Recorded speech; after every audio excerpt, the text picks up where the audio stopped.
Boa noite. O título dessa mensagem é: Do que se fundamenta uma vida feliz? Os 4 conselhos de Davi, de acordo com o Salmo de número 1, para se fundamentalizar uma vida feliz.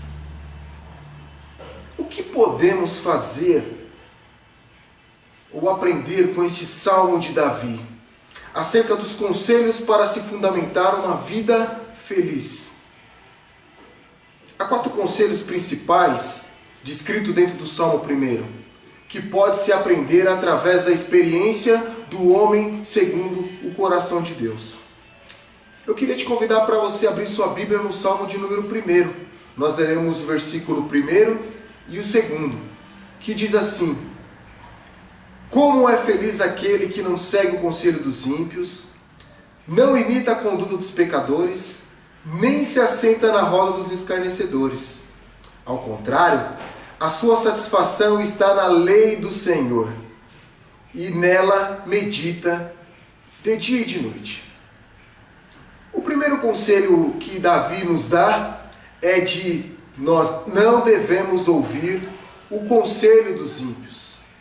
Depois ele nos dá mais outra dica: não imite a conduta dos ímpios. Depois nós damos mais outro passo e vamos para o terceiro conselho, que diz: não se assente na roda dos escarnecedores. E por último, para finalizar essa palavra, busque a satisfação na lei do Senhor e nela medite de dia e de noite. Essa mensagem de Deus tem por objetivo central falar sobre os 4 conselhos do salmista Davi necessários para se fundamentar uma vida feliz. Temos diante de nós 3 conselhos de advertência e, na sequência, 2 conselhos que eu digo que são condicionais. Caminhando dentro do primeiro conselho de advertência, o salmista Davi fala: não ouça o conselho dos ímpios.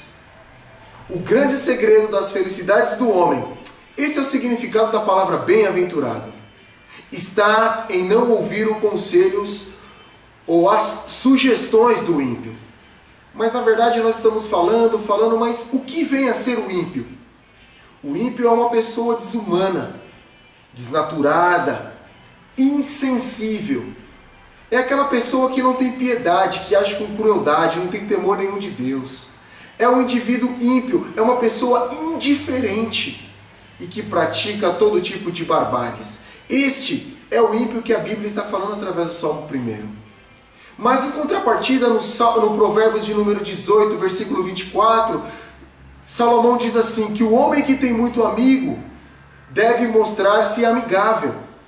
Mas há um amigo mais chegado do que um irmão? Esse estilo de vida do ímpio, desregrado, egocêntrico, que teima em não reconhecer a Deus e os seus caminhos, é a tônica da vida do ímpio.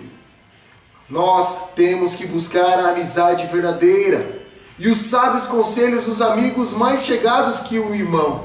No livro de Tiago, capítulo 4, versículo 4, diz assim: adúlteros e adúlteras, não sabeis vós que a amizade do mundo é inimizade contra Deus? Portanto, qualquer que quiser ser amigo do mundo se constitui inimigo de Deus. Então, se você continuar a ouvir o conselho dos ímpios, automaticamente, através do que o Tiago está falando, você se torna um inimigo de Deus. E eu tenho certeza que essa não é a vontade do coração de Deus. 1 Coríntios capítulo 15, versículo 33, diz assim: não se deixem enganar, as más companhias corrompem os bons costumes. No livro de Reis, 2 Reis capítulo 5, versículo 3, temos a história de uma menina que foi uma escrava de guerra. Mesmo não vivendo em um mar de rosas, porque ela foi levada cativa, ela foi ousada em Deus. E ela aconselhou Naamã, o leproso, a ir ter com o profeta Eliseu. E o que ocorreu? Naamã foi completamente curado da sua lepra. Que conselho maravilhoso essa menina deu! Conselhos que levaram a vida para Naamã. E ela disse bem assim: se o meu Senhor procurasse o profeta que está em Samaria, ele o curaria da lepra. Quer dizer, ela transformou a morte certa de Naamã pela lepra em vida e vida em abundância. Pois Naamã acabou reconhecendo o senhorio de Deus.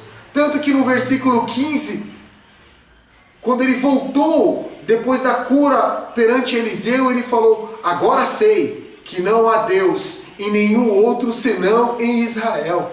Naamã voltou-se convertido ao Deus de Israel. E assim em Hebreus capítulo 3, versículo 7, diz assim: assim como proclama o Espírito Santo está falando, o Espírito Santo está proclamando: hoje, se ouvirdes a sua voz, não endureçais o vosso coração. A voz de quem? A voz do Espírito Santo. O Espírito Santo fala aos nossos corações, como ocorreu na rebelião, durante o tempo da provação do deserto com Moisés. A conclusão que eu chego nesse tópico: abra o seu coração, ouça a voz do Espírito de Deus, aconselhe dentro da palavra de Deus, abra a sua boca, assim como a menina, dê sábios conselhos que certamente tocarão ao coração do pecador. Não ouça o ímpio, seja o fator diferencial na vida das pessoas. Caminhando um pouco mais, vamos pular para o segundo conselho de Davi: não imite a conduta dos ímpios. O texto base, Romanos 12, 2, que diz assim: não se amoldem ao padrão deste mundo, mas transformem-se pela renovação da vossa mente, para que sejam capazes de experimentar e comprovar a boa, perfeita e agradável vontade de Deus para a nossa vida. Nós estamos no mundo, irmão, mas nós não somos desse mundo. Quem anda pela cabeça dos outros, diz um ditado popular, é piolho. Temos que renovar a nossa mente para experimentarmos o novo de Deus. A alegria verdadeira para sobre a nossa vida. Não precisamos imitar de maneira alguma o estilo de vida do ímpio. Esse imitar a conduta do ímpio seria o mesmo que manter-se, trilhar, seguir os homens maus nas suas práticas más. Não devemos deixar-nos corromper. Eu adoro a passagem de 1 Samuel, capítulo 8, versículo 6, que o povo de Israel estava atrás de um rei, porque as outras nações tinham um rei. E o povo de Israel, movido por inveja, procuraram Samuel e disse o seguinte: dá-nos um rei para que nos lidere. E isso certamente desagradou o coração de Samuel. Por conseguinte, desagradou o coração de Deus. Então Samuel orou ao Senhor, mesmo contra a vontade dele, seguindo o pedido do povo. E eles queriam, na verdade, mudar o sistema teocêntrico para um sistema monárquico, egocêntrico. E qual foi a resposta de Deus? Deus mandou Saul, um dos piores reis que Israel já teve. O pastor Luiz Saião falou que Saul parecia um jogador da NBA. O cara era bonito, estiloso, grande. Qual foi o resultado? Desastroso. O Senhor teve que intervir. Qual a conclusão desse tópico? Nós temos que imitar a Deus. Nós precisamos renovar a nossa mente para experimentarmos a boa, perfeita vontade agradável de Deus. E dando mais um passinho mais para frente, caminhando para o terceiro conselho do salmista, nós não devemos de maneira alguma nos assentar na roda dos escarnecedores. Esse assentar-se na roda dos escarnecedores vem do verbo yashav, que tem o significado de povoar, sentar, localizar, se residir, exercer o domínio. Sabe aquele negócio de aquele ditado que a gente sempre fala que o jardim do vizinho é sempre mais florido do que o nosso? Ou melhor, a família do vizinho, a vida, os filhos, as viagens são muito melhores do que a nossa. Muitas pessoas vivem uma vida de Instagram, vivem uma vida de Facebook, que são vidas mentirosas, porque só postam falsas verdades ali, quando por dentro eles estão vazios, estão buscando uma resposta para uma vida melhor. E eu gosto de fazer sempre um paralelo com a comunidade de Atos. Leia o livro de Atos, medite no livro de Atos, porque literalmente a comunidade de Atos da igreja primitiva caiu literalmente na graça do povo. Por quê? Porque a igreja de Atos era uma igreja que repartia, era uma igreja que doava, ninguém passava dificuldade. Por quê? Porque todos tinham tudo em comum. O nosso estilo de vida santo tem que causar um impacto positivo em toda a nossa sociedade. As pessoas têm que enxergar Jesus através do nosso estilo de vida. Atos capítulo 2, 44 e 45 diz assim: todos os que criam estavam unidos e tinham tudo em comum. Eles vendiam as suas propriedades e os seus bens e dividiam o produto entre todos, segundo a necessidade de cada um. Diariamente continuavam-se a reunir no pátio do templo, partiam o pão em suas casas e juntos participavam das refeições com alegria e sinceridade no coração. As pessoas precisam enxergar a Jesus através das nossas vidas, através das nossas ações, através do nosso testemunho. Afinal de contas, evangelho significa o quê? Boas novas da salvação, em que Jesus, o nosso Deus, veio na face da terra como Deus Emanuel para nos dar um exemplo de amor, de salvação, de entrega. Afinal, qual é o objetivo principal do Pai? É que nós venhamos a ser filhos amados. E nós devemos nos parecer cada vez mais com o nosso Pai. O nosso jardim, ele é mais florido do que o jardim do ímpio. Nós exalamos e temos que exalar o perfume de Cristo, pois o jardineiro do nosso jardim é o Espírito Santo de Deus, o Espírito que nos dá vida. E graças a Deus, que sempre nos faz triunfar em Cristo Jesus, e por meio de nós manifesta em todo lugar a fragrância do seu conhecimento. Porque em 2 Coríntios 2, 14 e 15 diz assim: porque para Deus nós somos o bom perfume de Cristo, nos que se perdem e nos que se salvam. E eu quero te dar um alerta: se o seu jardim está seco, sem flor, sem vida, tudo que planta murcha, chegou a hora de você convidar o Espírito Santo, o Espírito de vida, para fazer morada dentro de você. Salmo 107, 35 diz assim: que o Senhor transformou o deserto em lençóis de água, a terra árida em mananciais. Saia do assentamento dos ímpios, volte-se para o Senhor enquanto há tempo. E somente fazendo uma breve recapitulação, que nós já estamos caminhando para o final dessa palavra. Não ouça de maneira alguma o conselho dos ímpios. Não imite a conduta também dos ímpios. E por favor, não se assente na roda dos escarnecedores.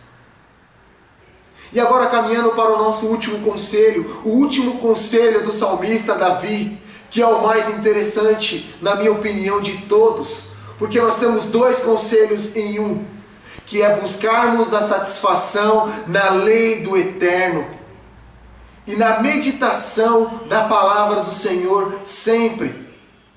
Eu me recordo quando eu fui me batizar, e na sala da escola dominical, a professora escreveu o Salmo de número 119, versículo 105, que diz assim: lâmpada para os meus pés é a sua palavra, e luz para os meus caminhos. Eu tomei esse salmo como uma verdade para a minha vida, e eu entendi que era o Senhor falando isso para a minha vida. Jó, coloque a minha palavra como lâmpada sobre a sua vida, porque a minha palavra veio para trazer luz para os seus caminhos, para que você não venha a tropeçar. Mesmo que você ande pelo vale da sombra da morte, Jó, eu, através da minha palavra, do Logos, eu iluminarei o seu caminho. E Josué capítulo 1, versículo 8, o Senhor está falando para Josué: não deixe de falar as palavras desse livro da lei. Josué, medite nela de dia e de noite, para que você cumpra fielmente tudo o que está escrito na minha palavra. Só então os seus caminhos prosperarão e você será bem-sucedido, Josué.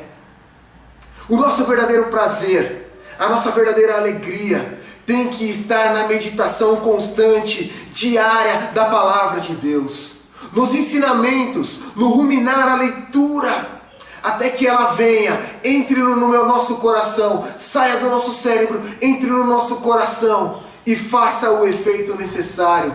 Eu adoro correr. Tá certo que agora eu estou meio barrigudo, mas eu adoro correr. E quando a gente corre e está chegando próximo dos 10 quilômetros, o nosso corpo libera a endorfina. E essa endorfina traz consigo no nosso corpo uma sensação de prazer, de alívio, trazendo um refrigério para os nossos músculos. A gente ganha um gás extra. E o mesmo efeito ocorre durante a manifestação da leitura da palavra. Nós temos que ter prazer na leitura do Senhor, nós temos que ter satisfação, nós temos que buscar o alívio para as nossas dores físicas e emocionais através da leitura da palavra de Deus. O Espírito é o bálsamo que cura as nossas feridas interiores. Eu gosto do exemplo do sacerdote Esdras. No livro de Esdras, capítulo 7, versículo 10, o sacerdote Esdras, ele diz assim: ele tinha decidido dedicar-se à leitura da palavra do Senhor, não somente a leitura, mas na prática, e a ensinar os decretos e dos mandamentos ao povo de Israel. Então nós devemos orar ao Espírito Santo de Deus, para que Ele reacenda a chama em nossos corações. Que assim como o sacerdote Esdras, nós venhamos a nos dedicar ao estudo da palavra do Senhor, ao estudo colocando em prática, ensinando, compartilhando a palavra do Senhor, porque as pessoas aí fora, no mundo, estão com sede, e sede da palavra de Deus. Hebreus capítulo 4, versículo 12 diz assim: porque a palavra de Deus, ela é viva, a palavra de Deus, ela é eficaz. A palavra de Deus, ela é mais penetrante do que uma espada de 2 gumes. Ela penetra no mais profundo da nossa alma. Ela toca o nosso espírito e ela chega junto das nossas medulas. E a palavra de Deus, ela é apta para discernir os pensamentos e a intenção dos nossos corações. E a conclusão desse tópico 4 é: logo, se nós seguirmos os conselhos do salmista Davi, e formos obedientes e aplicarmos a palavra de Deus à nossa vida, nós conseguiremos alcançar uma vida feliz. Teme ao Senhor e afaste-se do mal. James Braga, no seu livro Como Preparar um Sermão, ele fala que a palavra de Deus, ela deve tornar-se uma comida e uma bebida para a nossa vida. Enquanto eu viver, é necessário passar muitas horas, todas as semanas, dedicados ao estudo diligente da palavra de Deus. Nós devemos nos saturar da palavra de Deus, até que ela venha e domine o nosso coração e a nossa alma, a ponto de, como o profeta Jeremias, nós possamos dizer que a palavra de Deus é como um fogo que arde no meu coração. Ela é um fogo que arde dentro de mim. Eu estou exausto tentando contê-lo. Eu já não posso mais. Essa passagem está em Jeremias capítulo 20, versículo 9. Tente fazer um apelo ao seu coração, com toda a humildade, com todo carinho, com todo amor, com todo respeito. Se você não tem seguido os sábios conselhos de Davi, eu quero te desafiar essa noite, para que você mude as suas atitudes. Se você tem ouvido demais o conselho dos ímpios, por favor, não ouça mais. Não desista dos seus sonhos, porque aquele amigo ou aquela amiga invejosa falou que você não era capaz. Não termine o seu casamento por conta das dificuldades. Persevera no Senhor. Peça perdão para sua esposa se você errou. Peça perdão para o seu marido se você errou. Não aceite que digam que o seu filho é um imprestável, que não tem futuro. Não aceite essa palavra. Se você tem imitado as ações dos pecadores, eu preciso disso, eu preciso daquilo, pois o meu amigo tem, a minha amiga tem, a minha vida é muito melhor, a vida dele é muito melhor do que a minha. Eu faço, pois meu amigo faz. Ouça um recado, você não é todo mundo. Você é um servo, uma serva de Deus. Se você tem se assentado na roda dos escarnecedores, os happy hours da empresa têm se transformado numa prática constante, e você tem deixado a sua família de lado para conviver com as pessoas do happy hour, se arrependa. Você precisa de ter mais tempo com a sua família, dedicar mais tempo para os seus filhos. Se você não tem tido tempo para a palavra de Deus, a palavra de Deus tem se transformado num fardo para a sua vida. Você nunca tem tempo para meditar, para ouvir o que o Espírito tem para falar no seu coração. Se você não sabe o que é orar mais com seus filhos, com a sua esposa, se você não conversa mais com ninguém, nunca contou uma história bíblica para o seu filho, olha, esse tempo não volta mais. Se você tem dedicado muito mais tempo ao WhatsApp ou ao Instagram e não tem dedicado tempo à palavra do Senhor, eu quero te convidar humildemente para que você venha fazer essa oração comigo. Essa oração é uma oração de arrependimento, porque eu tenho certeza que assim como na história do filho pródigo, no retorno do filho pródigo, o pai dele não perguntou absolutamente nada. O pai dele estava esperando ele de braços abertos. O seu pai, que é o seu Pai Celeste, ele está te esperando de braços abertos para celebrar o seu retorno. Porque esse meu filho estava perdido e ele tornou a viver. Ele estava morto e agora ele está vivo para a glória de Deus Pai. Vamos orar? Senhor Deus, Deus Todo-Poderoso, eu me arrependo, Senhor, de todas as coisas erradas que eu tenho feito na minha vida. Me perdoe, Senhor Deus, porque eu tenho seguido o caminho dos ímpios. Eu tenho me detido na roda dos escarnecedores. Eu tenho imitado as ações dos pecadores. Senhor, eu não tenho sentido prazer na leitura da sua palavra. Pai, reaviva o seu Espírito dentro de mim. Espírito Santo de Deus, volte a agir dentro do meu coração. Volte a agir dentro da minha vida. Esteja com seu fogo consumidor, queimando tudo da minha vida, Pai, que não está de acordo com a sua palavra. Porque, Pai, eu preciso de Ti. Regue o meu espírito, regue o meu jardim com o seu Espírito Santo, Pai.